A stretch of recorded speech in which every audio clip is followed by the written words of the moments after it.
You're listening to the Live Free podcast. I'm your host, Christine, certified life coach, pain to power mentor, and creator of Embody You Mindset Mastery School. I'm here today to discuss living life after disease, disaster, or adversity, to discuss living life fully once again, a life of hope, peace, and resiliency, a life fully embodied. I utilize the lessons that I learned going through not one, but two primary cancers. I'm here today to guide you to the life of your dreams, turn your pain into power, and lead you back to yourself.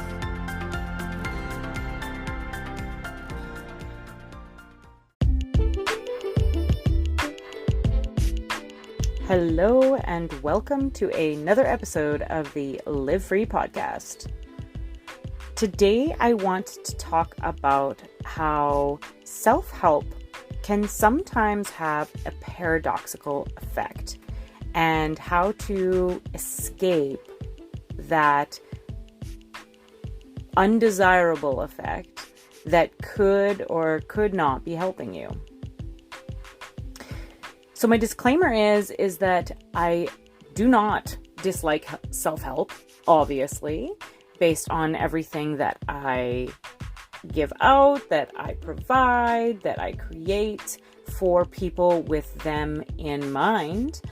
I'm absolutely not against the practice of self-help. I am against the practice of self-help coming from a place of I am not enough, or coming from a place that it becomes a new crutch for trying to feel important, coming from a place of it not working for you, where you're just kind of stuck in a loop. There's so much fluff out there, and I do not like fluff. So I want to talk a little bit about that. Also, secondly, I am coming at you on my phone mic as opposed to my beautiful professional mic because that has been broken for a period of time. I'm not sure how long. So I apologize if there has been some episodes where it's been difficult to hear me because I had the mic in front of me and not the phone. I don't know when that broke. I hope it wasn't weeks and weeks ago, but I guess we will find out when I get a new mic how much better the quality gets. So sorry about that. Okay, so the subject of self-help. So to give you a little bit of background, I have been self-helping for, it's got to be 13 years now. It came at a time when I was feeling really, really low in my early years of college, and I decided to dive into counseling and group coaching, and I started reading books, and I think my first book was The Secret, which is many people's gateway drug into self-help, which is a beautiful, beautiful book, and if you haven't read it, it is so good, and it is rudimentary, yes, but you know, that's we got to start where we're at, right? So it's a really good intro into all of this world. And so I started into this world and I thought, well, someday I'm going to hit a mountaintop. If I start now in my early 20s, then I'm going to come out in my 30s, 40s, and I'm not going to have that lull that everybody goes through. I'm not going to have a midlife crisis. I'm going to have so much money in this great life and all these sorts of things and no problems. No emotional turmoil by the time I'm 27, so if I start now. So I went into that with that sort of idea. And so that did not happen. I had lots of struggles in my 20s, and now in my 30s, I have lots of struggles even now, but I know how to deal with them differently. And so then that is what the shift was. So I'm sorry to burst your bubble, but understand that there is no mountaintop. There is no, I'll get to the top and I won't be sad ever again. I won't procrastinate ever again. I won't feel paralyzed by my own stress ever again. That doesn't exist. And if it does, then good on the person who figured it out. But it doesn't exist in my world. That I will tell you. As I'm creating these podcasts and everything like that and creating things for you, I'm going through my own struggles at times. I'm going through my own low days at times. Are they fewer and further between? Absolutely. But the main thing that has changed for me is that I have a very different approach to how I feel when I'm in those spaces, to what I need when I'm in those spaces. I move myself through these processes faster, smoother, and with more glide, which I love. But that is the quote unquote mountain crest. And so you'll never be done. You'll never be fully done working on yourself. But we can quit all of the self-help fluff and live our lives fully and completely. Because what it comes down to is that we don't have time for a 1 hour meditation practice first thing in the morning, followed by journaling out your gratitudes, followed by having an organic meal, followed by whatever. You know what I mean? Like, do you understand what I'm saying? Like, I mean, if that speaks to you and you want to cultivate the time for that, and if it feels good, then hell yeah, get it, girl. Join it, lift it, spend that time. I love it. But I myself was chained to my self-help practices. Okay? So let me explain. I felt like I had no other option. That if I slipped, if I didn't do my meditation practice, if I didn't do my daily affirmations, if I didn't do my gratitudes, my day would be ruined. Like, that's how addicted I was to these practices. Is that at the end of the day, my husband would come home and I would be, putting a what do you call those things? A vaporizer for essential oils. Not a vaporizer for weed. A vaporizer for essential oils. You know what I'm talking about. Nebulizer. Anyway, I would have the essential oils on. I would have the lights dimmed. I would have like crystals. I would have candles burning and all these sorts of things. And if my husband swore, I was like, oh, that's really, masculine energy and I can't handle that. And then if he played rock music, then I would just be bothered or my day would be ruined. Or if, like I said, if I hadn't done my meditation practice that morning, he would come home from work and I would be upset and he would be like, well, what's wrong? And I'd be like, well, I got up and first thing I did was I was on my phone and then I spiraled for too long and then I was so mad and I didn't get my meditation practices and my whole day was just ruined.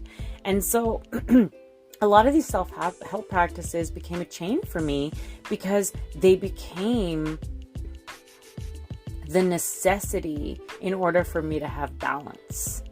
I wasn't able to cultivate balance in my own mind and in my own body and in my own experience of life because it was my crutch to make sure that my environment was perfect. And if my environment wasn't perfect, then I would lose my head. And so it was really, truly a huge proponent of why I created my jewelry business was because of the crystals and the crystals having their energies. And I was always draped in crystals and all of these sorts of things. And it's not that I don't believe in the crystal's energy. I absolutely do believe in the crystal's energy. I still wear crystals to this day. And I love my jewelry line. It makes me feel good. I love the quality. It's just a good secondary part of my current business is to have the wellness jewelry. But that being said, if I wasn't wearing my crystals, I also, again, felt like, oh, what if the energy is not going to be good? And what if, I'm not wearing any of my black stones today. So like, I'm going to pick up somebody's negative energy and those sorts of things. And so I created this business because I felt like I needed to balance my environment. And now fast forward, my environment broke the heck down when I was diagnosed with cancer, and suddenly I couldn't control my environment. Suddenly putting the essential oils in the nebulizer was not enough. Suddenly meditation was really hard to get in because I had like 7 o'clock appointments and all these sorts of things. And not to mention that the moment I closed my eyes, all I could picture was how scared I was. So, creating these diligences and creating these skills truly of shutting off our mind are helpful. Yes, I love meditation. I still meditate, but I meditate differently now. I do my journal and my gratitudes very differently now. They are authentic to me. So let me digress back to when the cancer came and everything got upset. I couldn't follow my practices, and I had to learn how to be resilient on my own. And I mean, it's not that I hadn't gone through hard stuff before this, considerable hard stuff. It was that this was harder, and I couldn't put my blinders on. I couldn't wear an amethyst and pretend that it wasn't happening. I had to face it. And so when I faced it, I realized that what created more calm in my mind and in my body was facing it, was pointing myself head on and saying, it's okay to be scared. It's okay that I'm not okay today. It's okay that my body doesn't feel at rest today. And it's okay to be mad and upset and angry about all of that. It's okay to listen to rock music, and it's okay to eat nachos. It's okay to skip my meditation practice. And so I started to create a very different world than I had before. I no longer needed to carefully articulate and carefully create this perfect environment so that I may be calm. Instead, my environment was an absolute dumpster fire, and I had never felt so at peace. Okay? So that is what I want for you. So in your self-help practices, have they become a crutch?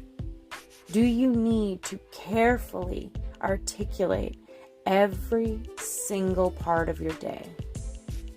Do you need to straighten every pen at your desk in order to have a clear head so that you can get your work done or your paperwork? Or are you able to work in the chaos? How does that chaos affect you? How does that stress affect you? Because it is that stress and our mind's response to it, that self-help can be very what's the word? There's the antagonist, very pro-antagonist. It could be very much an antagonist towards. I'm all out of sorts. I'm at the lake here today.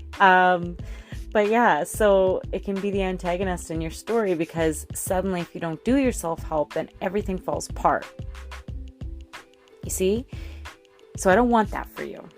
I want to help you rewire your body's response to the stress around you.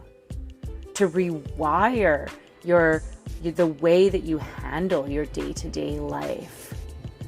To no longer need to have this curated perfection in order for things to be good. Because let's be real, life's not that way. It's a mess.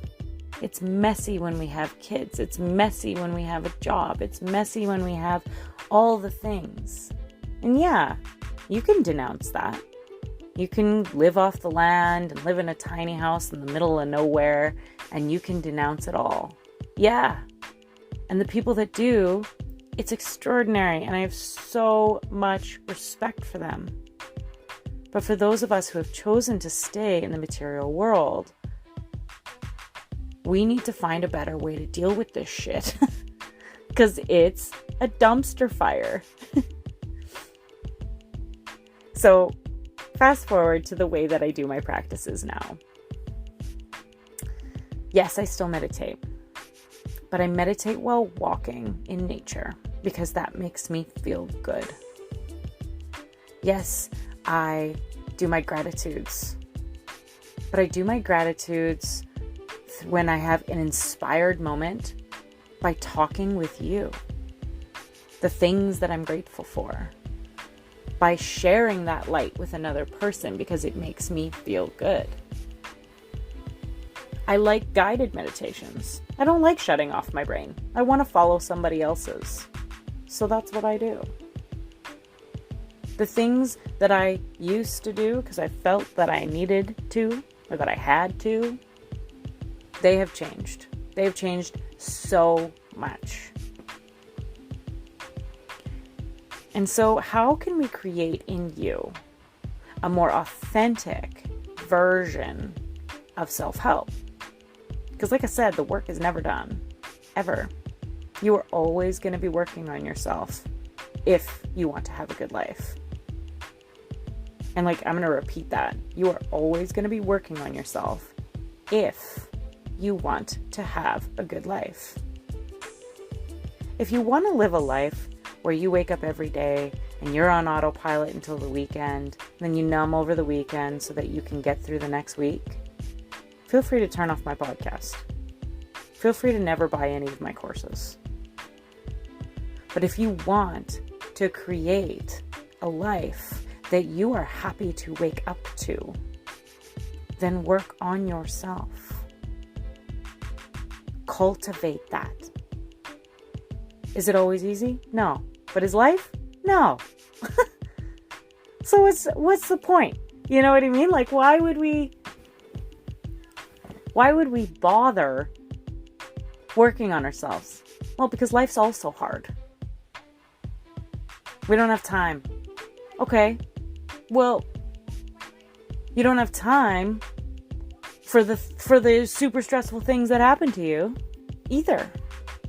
But yet, if you know how to work on yourself and you know how to kind of rewire your mind's response to that stress, you get through those things quicker.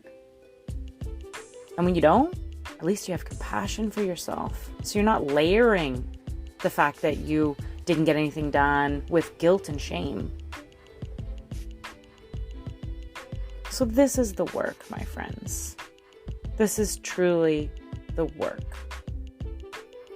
So how can self-help benefit you as opposed to creating a whole lot of fluff that you have to do every day in order to get through your day? All my love to you. I hope that this episode has been illuminating. And I know that you can feel my passion because I'm so passionate about this subject. Go out there today and be your authentic self. You don't want to eat organic?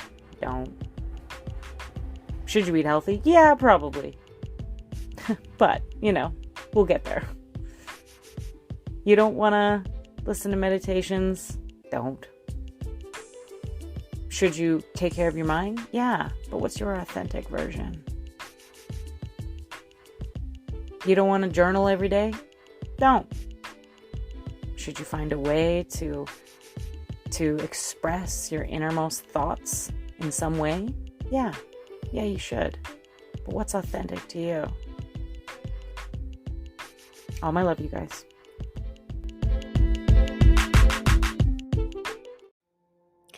Thank you so much for listening. If you found expansion with this last episode, then that means that others will too. And the best way to get the word out about the podcast is by leaving a review. I would be so grateful if you could leave me a review and let me know how you felt about the podcast. Included in the show notes will be everything that we talked about today, including all of my transformative programs. Change is just on the horizon, my friend.